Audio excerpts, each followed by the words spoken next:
तो फिर भगवान कृष्ण का प्रादुर्भाव कैसे हुआ? हमारी आपकी तरह नहीं सोते हैं ठाकुर जी, मतलब सो गए, अब कोई काम ही नहीं कर रहे हैं, बस पड़े हैं। शयन का मतलब होता है विश्राम। विश्राम मतलब ठाकुर जी किससे विश्राम लेते हैं? सृष्टि का पालन नारायण करते हैं, लेकिन चातुर्मास प्रारंभ होते ही नारायण उस पालन से, सृष्टि के पालन से विश्राम लेते हैं, छुट्टी ले लेते हैं, और उतने दिन महादेव सृष्टि का पालन करते हैं, अपने कार्य से छुट्टी पर रहते हैं। और इसीलिए छुट्टी पर थे, प्रेमियों के लिए कृष्ण बन के चले गए उसी काल में। समझ में आई बात? अगर कोई व्यक्ति रोज अपने काम पर जाता है और रविवार के दिन वो बढ़िया सूट बूट पहन करके, परफ्यूम लगा करके अपनी किसी प्रिय से मिलने चला गया, और वहां उसको ऑफिस का कोई व्यक्ति मिल जाए और वो कहे, ए भैया तुम तो छुट्टी पे थे, तुम तो लीव पर थे, यहां कैसे आ गए? बोले भाई छुट्टी पर काम से हैं, प्रेमियों के यहां तो जा सकते हैं ना। तो ऐसे ही श्री ठाकुर जी पूरी सृष्टि का पालन करते हैं, परंतु चातुर्मास के समय श्री ठाकुर जी विश्राम में रहते हैं कि भाई अब ये संसार का संभालने का कारभार महादेव आप संभालिए। उस समय ठाकुर जी छुट्टी में, विश्राम में। इसका मतलब ये नहीं कि वो सो गए 4 महीना बाद उठेंगे। हमारी भावना ऐसी होती है कि पहले दिन ठाकुर जी सोए, अब देव उत्थान एकादशी पर उठेंगे। मूल रूप से भाव ऐसा है कि ठाकुर जी ने अब सृष्टि का कार्यभार महादेव को दिया, अब देव उत्थान एकादशी पर ठाकुर जी कार्यभार स्वयं फिर संभाल लेते हैं। इस बीच में अवकाश में ठाकुर जी अपने प्रियों को आनंदित करने के लिए श्री कृष्ण रूप में पधारे और कृष्ण रूप में आकर के पूरी लीला की, इसलिए ठाकुर जी का प्रादुर्भाव हुआ। ऐसे भाव हैं। ये कुछ प्रश्न आए थे, इन सबको हम प्रणाम करते हैं। और भी कई भाव आए हैं। पूंछरी के लौठा का सारांश बता दीजिए, आप कल भूल गए थे। हमने बता रखा है कई बार। पूंछरी के लौठा श्री हनुमान जी महाराज हैं।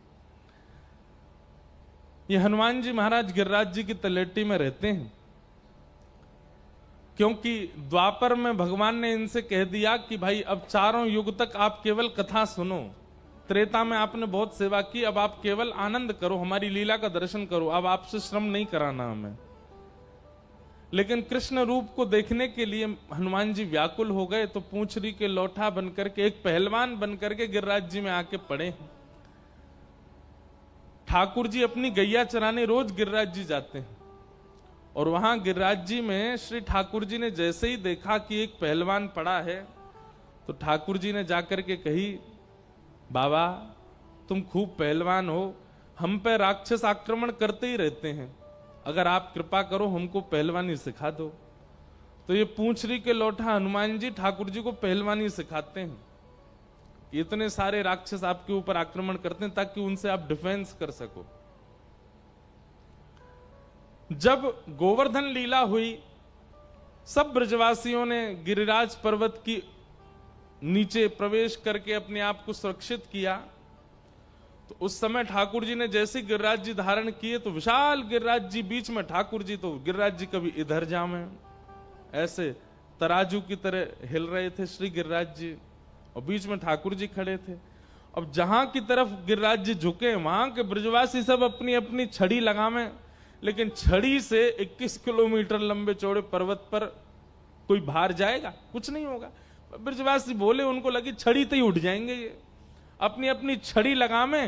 तभी ठाकुर जी कहे, भाई ये ब्रजवासी इतने बोले, छड़ी तो उठा रहे हैं, बताओ गिरिराज जी। तब ठाकुर जी पूंछरी के लौठा पहलवान जी हनुमान जी को आज्ञा करते हैं, आप जाओ। और तब श्री हनुमान जी महाराज दौड़ करके आते हैं, और आकर के सब ब्रजवासियों के साथ वे भी अपना बल लगाते हैं कि गिरिराज जी ऊपर हों। सब ब्रजवासी तब हनुमान जी को देख के कहते हैं, पूंछरी के लौठा की हुप हुप। जैसे जोर लगा के हई सा, ऐसे बोलते हैं ना हम लोग, जोर लगाते हैं तो थोड़ा एक स्वर निकालते हैं, ऐसे ही पूंछरी के लौठा हनुमान जी ने जैसे ही अपनी छड़ी लगाई, तो गिरिराज जी ऊपर होने लगे। तो सब ब्रजवासियों को लगा हमारी छड़ी तो ही है रे। तो पूंछरी के लौठा की, उनके आते ही हुप हुप, और जैसे गिरिराज जी ऊपर होते सब कहते, प्यारे क्या बात है वंशी वारे, शाबाश है। तो ये श्री पूंछरी के लौठा श्री हनुमान जी हैं। ठाकुर जी जब ब्रज से नाथद द्वार चले गए, आज से 500 वर्ष के आसपास, तब से पूंछरी के लौटा हनुमान जी प्रतीक्षा कर रहे हैं ठाकुर जी की, कि ठाकुर जी वापस ब्रजमंडल कब आएंगे। अजब कुमारी बाई के लिए ठाकुर जी गिरिराज जी से नाथद द्वार उदयपुर चले गए। कुछ वर्ष बाद ठाकुर जी के आने की संभावना है। उनकी प्रतीक्षा में आज भी हनुमान जी वहां लेटे हैं। ये श्री हनुमान जी महाराज का ही स्वरूप है, पूंछरी के लौटा। तो ये सारे भाव हैं। आप सबके भावों को हम बारंबार प्रणाम करते हैं। बोलो वृंदावन बिहारी लाल की। अब कथा क्रम को हम पूरा कर देते हैं। बहुत लंबी कथा हमारी रह गई। कल तो हम अलग ही भाव में सब बोलते जा रहे थे। कभी कभी भाव हमको आते तो रोज ही है, पर हम बंध जाते हैं कि हमको यही बोलना है, हमको यहां तक कहना है।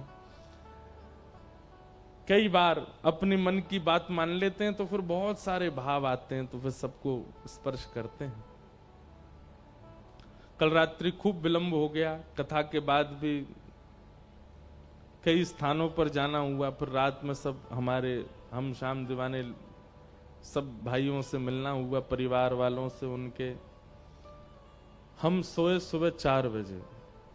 उसके बाद फिर हमारे भाई लोग ये सब बैठ गए, कुछ ना कुछ पैकिंग कर रहे हैं। करा कुछ भी नहीं है, बैठे रहे हैं बस।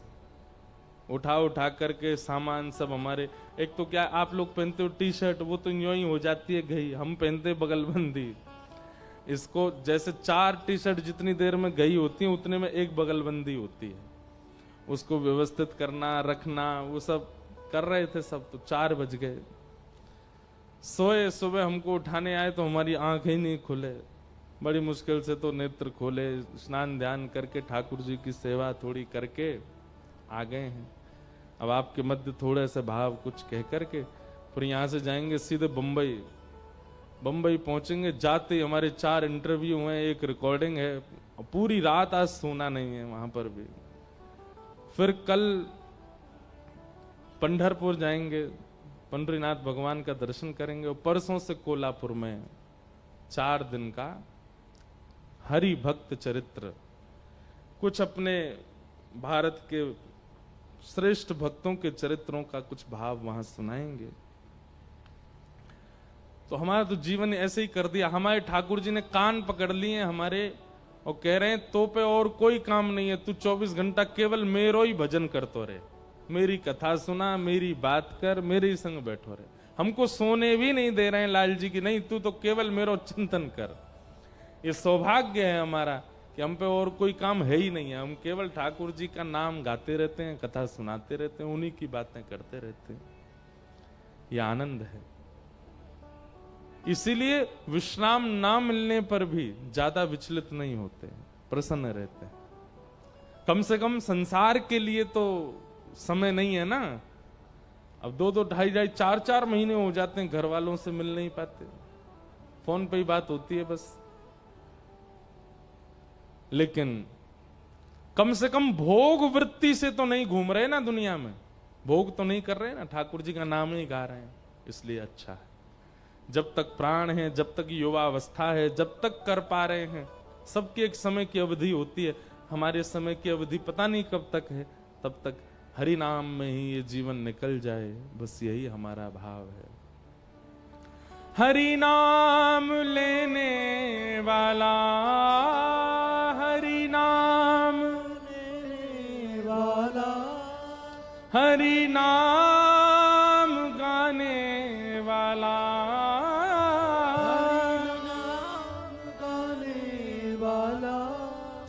हरि का है प्यारा, हरि का भजन करो, हरि है हमारा। हरि का भजन करो, हरि है हमारा। ओ हरि का भजन करो, हरि है हमारा।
ओ हरि का भजन करो, हरि है हमारा।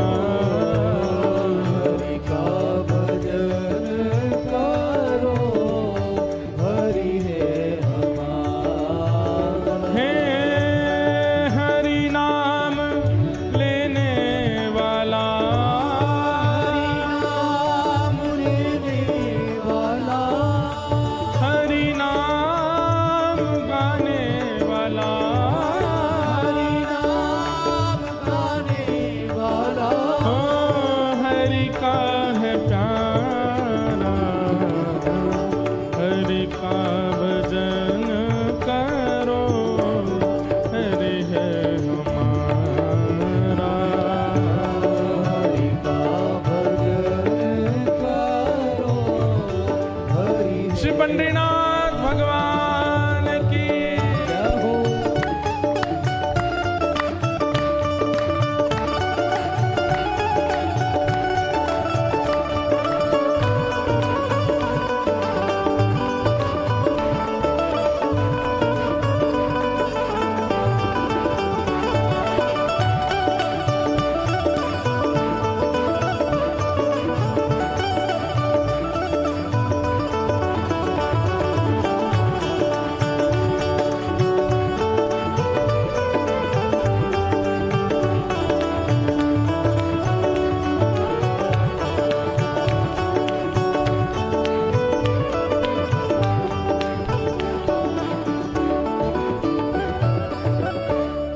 कोई कहे दीनों पे दया करो, बने तो सेवा करो।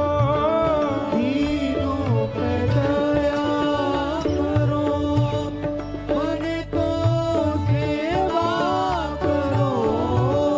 दीनों पे दया करो, बने तो सेवा करो।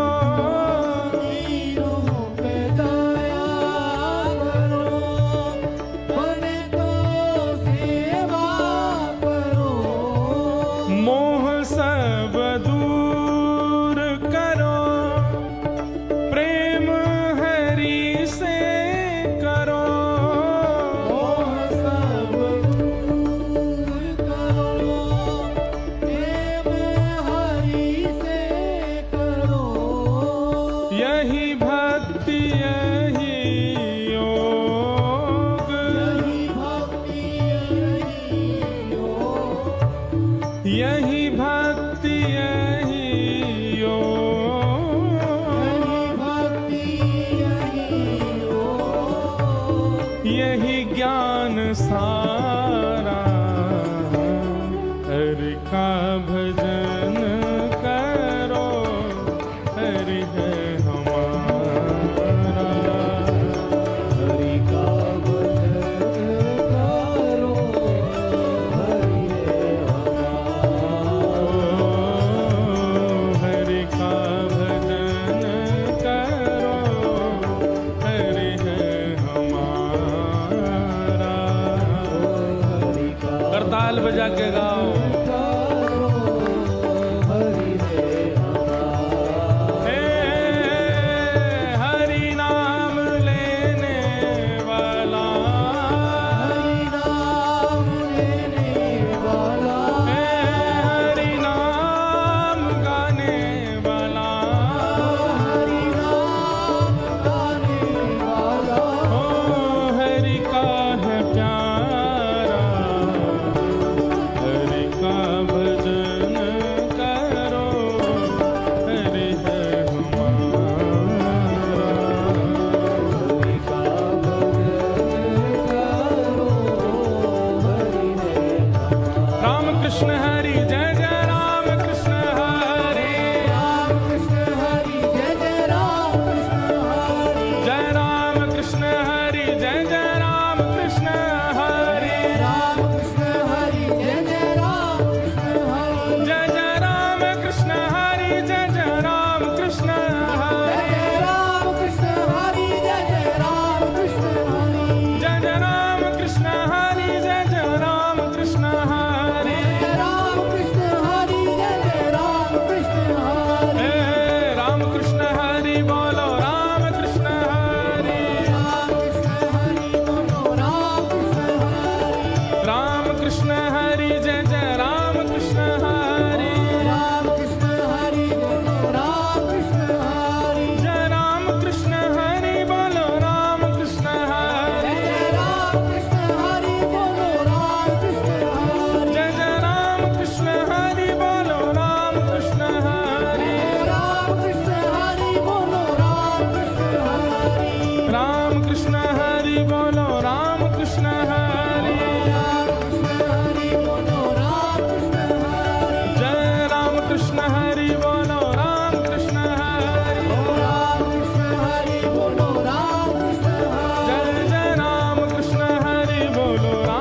ठाकुर जी ने गिरवार धारण लीला करी, इंद्र ने आकर के ठाकुर जी से क्षमा मांगी और इंद्र की क्षमा के बाद फिर रास लीला का प्रसंग आया। भगवान ने ब्रज की गोपांगनाओं के साथ में रास विहार किया। मैं हर कथा में कहता हूं कि रास का मतलब नृत्य नहीं होता। कल मैंने बहुत व्याख्या की थी कि रास का मतलब क्या होता है। कोई विशिष्ट व्यक्ति अपनी प्रभुता भूल करके अपने प्रेमी के लिए बहुत सहज हो जाए, उसको रास कहते हैं। हरि की अत्यंत सहजता अवस्था को, अत्यंत सहज अवस्था को, ईश्वर की अत्यंत सहजावस्था को रास कहते हैं। हम ठाकुर जी का भोग लगाते हैं, ये रस है। हम श्रृंगार करते हैं, ये रस है। हम कथा सुनते हैं, ये रस है। हम वृंदावन जाते हैं, ये रस है। लेकिन ठाकुर जी हमसे भोग बोल करके बनवाते हैं, ये रास है। ठाकुर जी कह के अपना श्रृंगार करवाते हैं, ये रास है। हमें वृंदावन जाना नहीं पड़ता, हम जहां रहते हैं वहीं वृंदावन जैसा अनुभव होने लग जाता है, ये रास है। मंदिर नहीं है, ठाकुर जी नहीं है, लेकिन घर में बैठे बैठे ही अनुभव होने लगता है कि सामने पंडरीनाथ खड़े हैं, चारों तरफ सब वारी लेकर के जय जय राम कृष्ण हरि का कीर्तन कर रहे हैं, ये अनुभव रास है। रस और रास। आपने भगवत प्राप्ति के लिए साधन किए, वो रस, और ठाकुर जी ने आपकी प्राप्ति के लिए जो किया, वो रास। भैया हम एक बात कहते हैं, हम सब कौन हैं? हम सब हैं गुल्ला। कौन है? गुल्ला। बोलो कौन है हम? गुल्ला। और श्रीमद् भागवत क्या है? रस। अपने अपने सब गुल्लान को या रस में डालो तो कहां बन जाओगे? रसगुल्ला। और जैसे ही रसगुल्ला बन जाओगे तो श्री श्याम सुंदर या रसगुल्ला को भोग लगाएंगे। अब हो क्या रहा है कि हम केवल गुल्ला बने हुए हैं, रस डाले ही नहीं रहे भीतर। इसलिए ठाकुर जी हमारा भोग नहीं लगाते। बोले पहले रस तो ला, पहले रस तो आस्वादन कर, पहले रस में स्वयं को डुबो दे। अच्छा, रसगुल्ला देखो कैसा होता है, उसको कहीं से भी तोड़ो वहीं रस मिल जाएगा, पूरा रस से भरा होता है। एक ऐसा नहीं होता कि ऊपर ही ऊपर रस है नीचे रस नहीं है, या उधर रस है इधर रस नहीं है। रसगुल्ला को कहीं से भी घुमाओ, कहीं से भी खाओ, कहीं से भी तोड़ो, जहां से निचोड़ोगे वहीं से रस है। हम लोग पता कैसे हैं? हम लोग कभी कभी पर्टिकुलर टाइम पे ही रस लाते हैं अपने अंदर। अभी भुसावल में कथा हुई तो 7 दिन हम लोग ना तो प्याज खा रहे थे, ना गार्लिक खा रहे थे, ना कुछ कर रहे थे ऊट पटांग। और घर में कोई बात भी ऐसी होती थी, अरे भाई अभी कथा चल रही है, अभी कोई नहीं, 7 दिन बाद देखेंगे जिसको देखना है। हमारा रस कैसा? पर्टिकुलर टाइम में ही रस आता है हमारे अंदर। पर भाई रसगुल्ला खाने वाला तो कभी भी खा सकता है ना, वो ये थोड़ी देखेगा वो तभी रस होएगा तब खाऊंगा। हम कोई आम थोड़े ही है कि सीजन आएगा तभी हमें रस आएगा। रसगुल्ला वो तो हमेशा रस से भरा रहता है। हमारे जितने भक्त हैं जिनके हम नाम बोलते हैं, ये सब ऐसे हैं, इनके पास कभी भी ठाकुर जी जा सकते थे। क्यों? ये हमेशा रस में ही भरे रहते हैं। हम लोग पर्टिकुलर टाइम है हमारा, हम तभी रस में रहते हैं, उसके अलावा नहीं रहते। जिस दिन इस भागवत रूपी रस के अपने रोम रोम में इस रस को पिरो लोगे और 24 घंटा फिर रस में ही रहोगे, तो एक दिन रास बिहारी आकर के आपके रस को चखेंगे। वही है रास, वही है रास।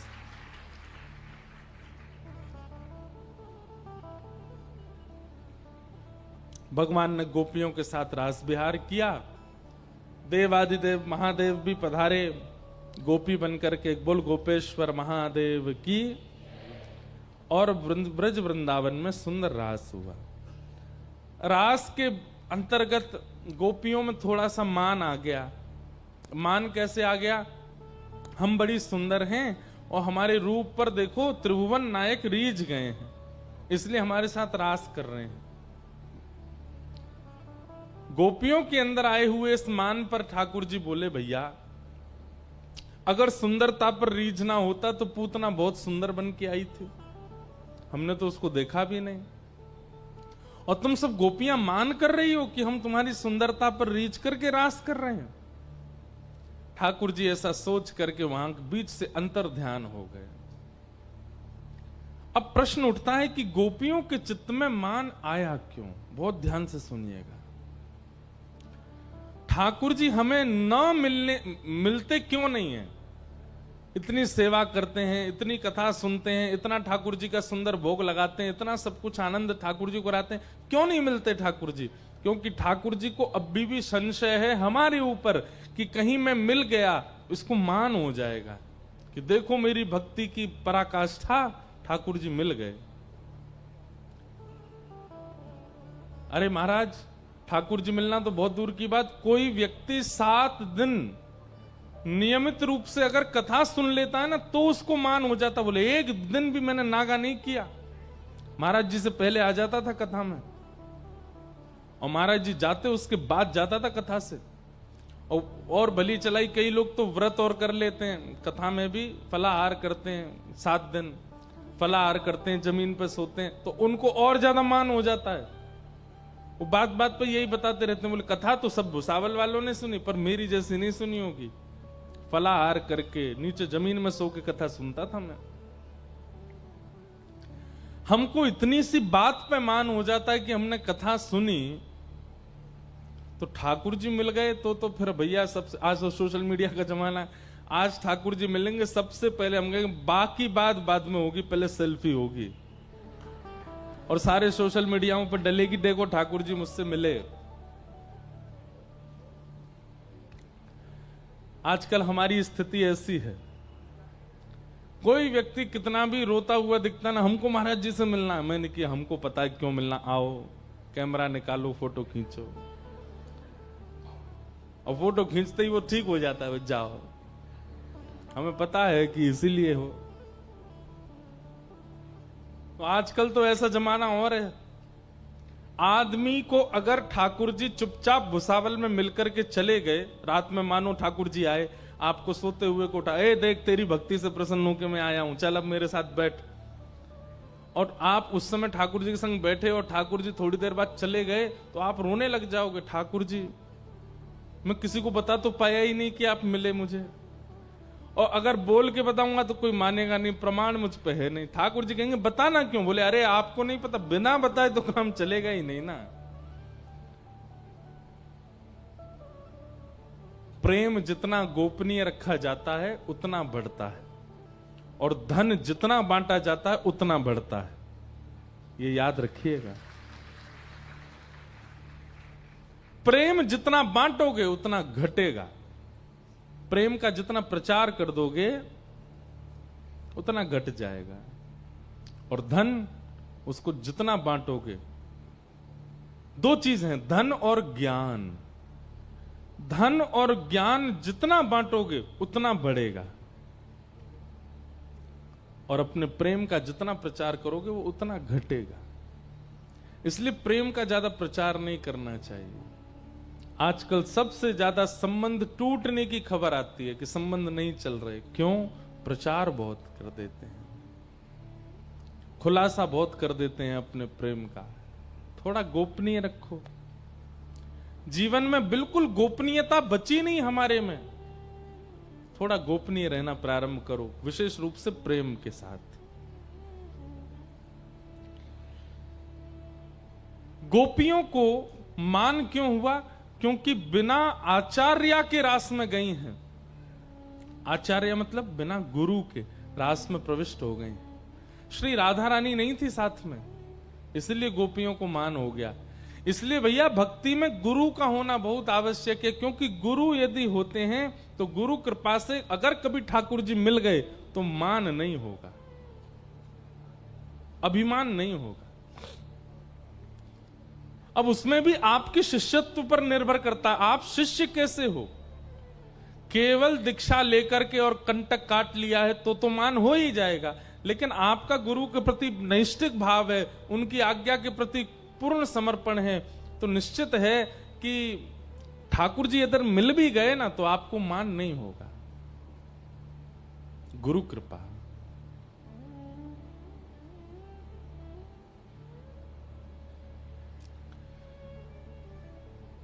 ठाकुर जी अंतर ध्यान हो गए। गोपियों ने व्याकुल होकर के किशोरी जी को पुकारा। किशोरी जी ने कृपा करके सब गोपियों को गोपी गीत गवाया। जयति तेधिकम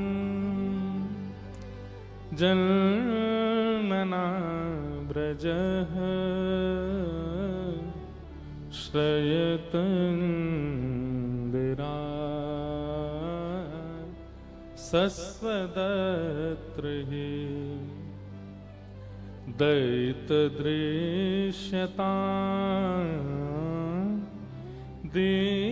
दीक्षुतावक स्त्वयि धृता सव स्वाम विचिन्वते। ये गोपी गीत है, भागवत का प्राण कहते हैं इनको। गोपी गीत गोपियों ने गाया और गोपी गीत के पूर्ण होते ही श्री ठाकुर जी पीतांबरी पहन करके गोपियों के बीच फिर से प्रकट हो गए। एक बात निश्चित मानिएगा, आपके चित्त में ठाकुर जी के प्रेम के शब्द यदि प्रकट होते हैं, आप पद लिखते हो, भजन लिखते हो ठाकुर जी के लिए, अब लिखते तो बहुत लोग हैं, लेकिन उस भाव से सब बहुत जल्दी जुड़ जाते हैं, उससे बहुत आनंदित हो जाते हैं। ऐसे भाव यदि आपके चित्त में प्रकट हो रहे हैं तो इसका मतलब यह है कि आपका चित्त कहीं ना कहीं मान विमुक्त है, उसमें मान नहीं है, तभी शब्द आ रहे हैं। कोई शब्द प्रकट ना हो पाए कभी तो कहीं ना कहीं उसमें विचार करना कि अभी हमारी भक्ति थोड़ी लेश है, कम है। शब्द प्रकट हों और वो शब्द कहीं लिख दिए जाएं, छंदबद्ध शब्द हों, तो समझ जाओ कि चित्त में मान कम है। गोपियों ने शब्द प्रकट करके गोपी गीत गाया और गोपी गीत से ठाकुर जी प्रसन्न होकर के प्रकट हो गए, मिले गोपियों को। उसके बाद महारास हुआ। पहले रास हुआ था, फिर महारास हुआ, और महारास में ठाकुर जी ने जितनी गोपी उतने रूप धारण किए। हम केवल क्रम पूरा कर रहे हैं। फिर आगे युगल गीत आया। युगल गीत के बाद भगवान मथुरा गए। अक्रूर जी महाराज ठाकुर जी को लेकर के मथुरा आए। मथुरा आकर के भगवान ने कंस वध किया, कुबलिया पीड़ हाथी का वध किया, कुब्जा पर कृपा की। और मथुरा आने के बाद अब ठाकुर जी वृंदावन नहीं गए, जन्मदात्री मैया श्री देवकी मैया के पास ही रुक गए। पढ़ने के लिए ठाकुर जी अवंतिका उज्जैन गए। वहां सांदीपनि उपाध्याय के यहां पर भगवान ने अध्ययन किया, और अध्ययन करने के बाद ठाकुर जी वापस मथुरा आए। ठाकुर जी को वृंदावन की बहुत याद आई, तो उद्धव जी को भेजा, उद्धव तुम वृंदावन जाओ और वृंदावन जाकर के ब्रजवासियों की खबर लेकर के आओ। उद्धव जी को अपने ज्ञान का बहुत अहंकार था, बृहस्पति के शिष्य हैं। उद्धव जी बोले क्या करके आना ये बता दो। बोले मुझे ब्रजवासियों की याद इसलिए इतनी ज्यादा आती है क्योंकि ब्रजवासी मुझे याद करते हैं। तुम ऐसा कुछ करके आओ कि ये ब्रजवासी मुझे याद करना बंद कर दें। ये मेरे प्रेम में विरह थोड़ा कम करेंगे तो मैं ठीक रहूंगा।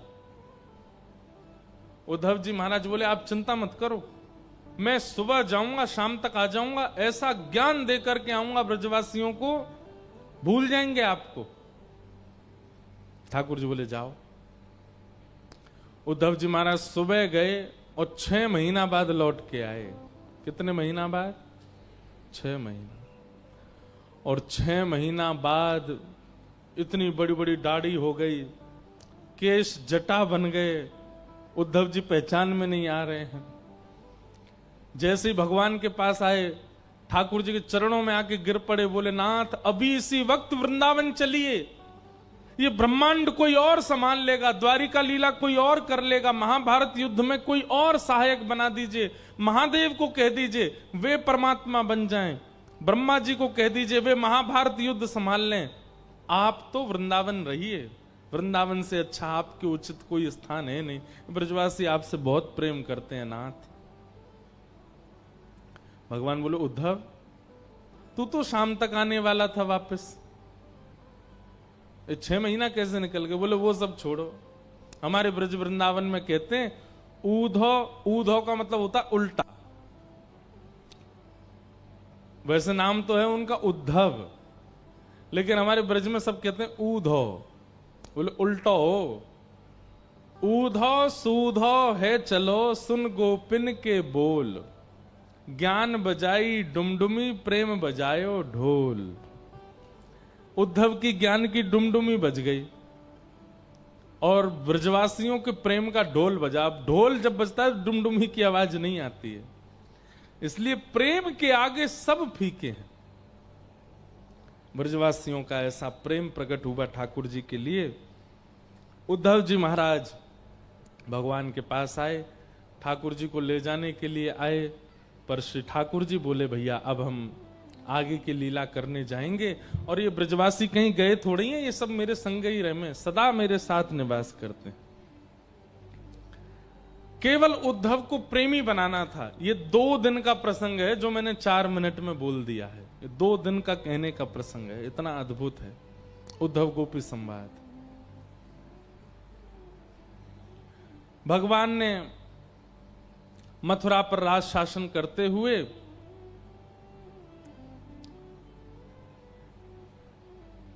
काल यवन और कंस के ससुर मगध नरेश जरासंध के साथ युद्ध किया।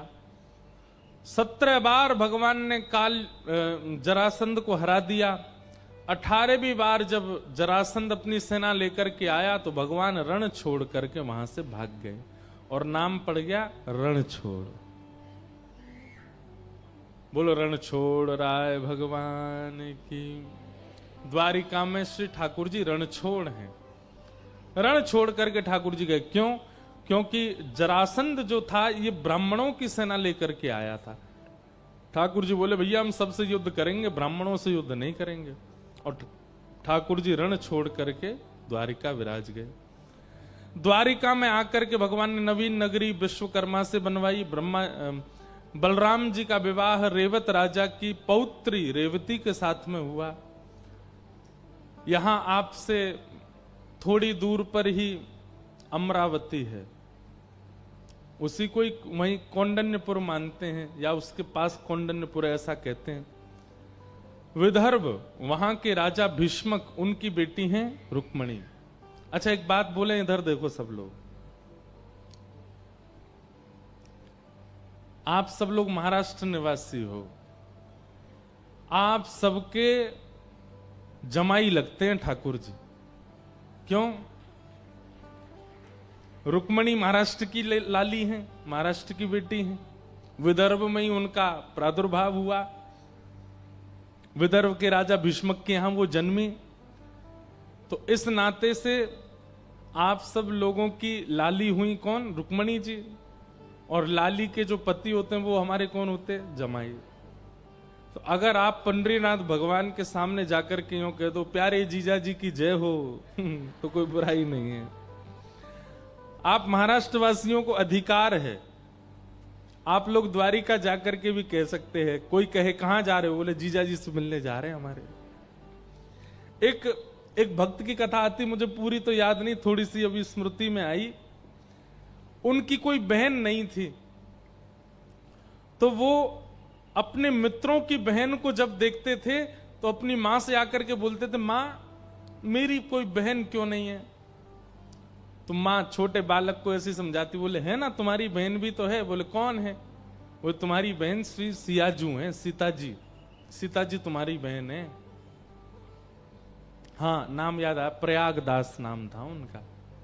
उनको सब मामा जी बोलते थे, क्यों? सीता जी को वो अपनी बहन मानते थे। तो वो कहते सबकी बहनें आती हैं अपने अपने भाइयों को रक्षाबंधन पर राखी बांधने अपने घर पर, मेरी बहन क्यों नहीं आती? बोले तुम्हारी बहन जो है ना बहुत बड़े राजा की पत्नी है, बहुत व्यस्त रहती है इसलिए नहीं आ पाती। तो एक दिन बोले वो नहीं आ पाती, मैं तो जा सकता हूं अपनी बहन से मिलने। तो मां ने कहा अरे अब तुम कहां जाओगे? कहां? नहीं मेरी बहन है, मुझे नहीं पहचानेगी?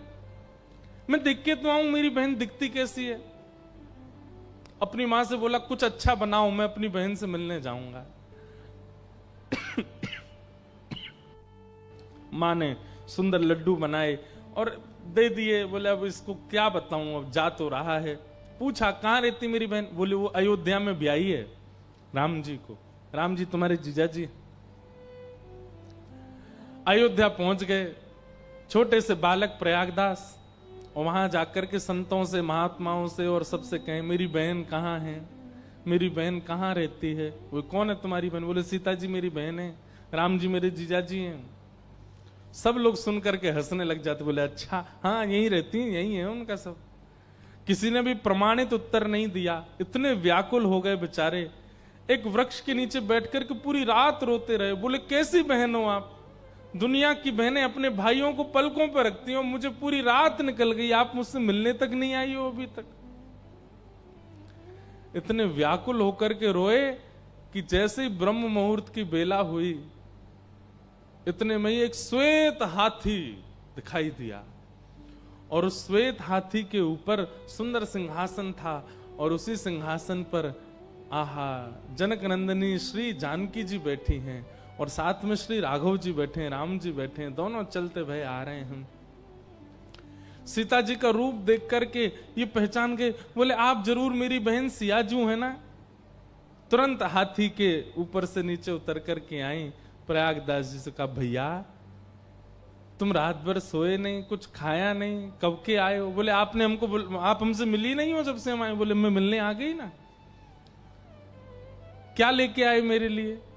लड्डू लेकर के आए। तो लड्डू खोल करके सीता जी स्वयं पामे और अपने भैया को पवामे। प्रयागदास जी बोले जीजा जी ऊपर ही बैठे रहेंगे कि नीचे उतर के आएंगे? राम जी भी नीचे उतर के आए, प्रणाम किया चरणों में, प्रेम से लड्डू खवाए। सीता जी बोले अब वापस जाओ, मां प्रतीक्षा कर रही होगी ना घर पे, चले जाओ। नाचते खेलते आए अपने घर लौट करके। मां ने पूछा मिले आए बहन से? बोले हाँ बहन से मिलने, मैया सफेद हाथी पे घूमती हमारी बहन, और हमारे जीजा जी तो बड़े सुंदर हैं, थोड़े सांवले हैं लेकिन चलेगा, अच्छे हैं, बहुत सुंदर लगते हैं। और मां को आश्चर्य हुए कि सच में मिलके आया है। लेकिन फिर प्रचलित हो गई बात। बाद में कई लीलाएं, कई घटनाएं ऐसी हुई कि वे जब जब अयोध्या आते थे सीता जी कुछ अनुग्रह करती थी, सब संतों को अनुभव होता था। तब से उनको मामा प्रयागदास